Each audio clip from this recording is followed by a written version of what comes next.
Quiz 10, question 3. Which of the following is appropriate for a person with brain injury progressing from Rancho's level 1, which is coma, to Rancho's level 2, which is generalized response? Generalized response means that no matter what you do, the patient is going to give you the same response. So you may say, "Hey Billy," and they have increased flexor tone. You may rub their mouth with an ice cube and they may do the same flexion response.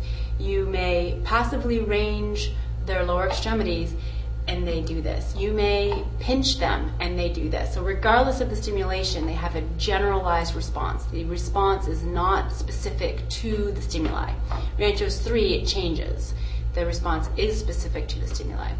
Anyways, this question is asking from 1 to 2.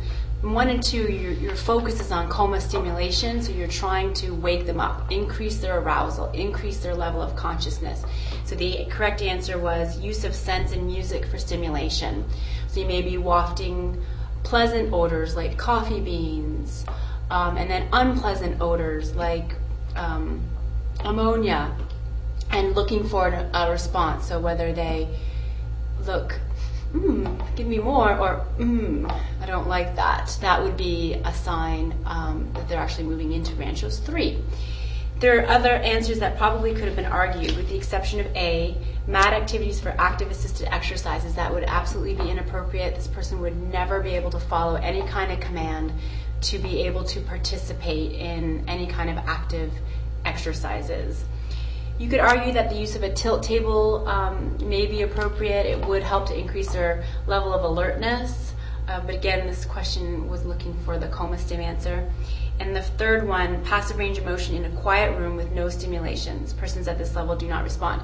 This is partly correct in that passive range of motion would be appropriate in Rancho's levels 1 and 2, but you'd want to be stimulating them as you're ranging them. So range of motion in itself is a form of stimulation, but you're talking to the patient, you're telling them who you are, why they're there, what's happened to them.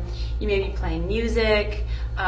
During your passive range of motion, you may ask them to open their eyes or squeeze your hand. All that kind of stuff would go along with passive range.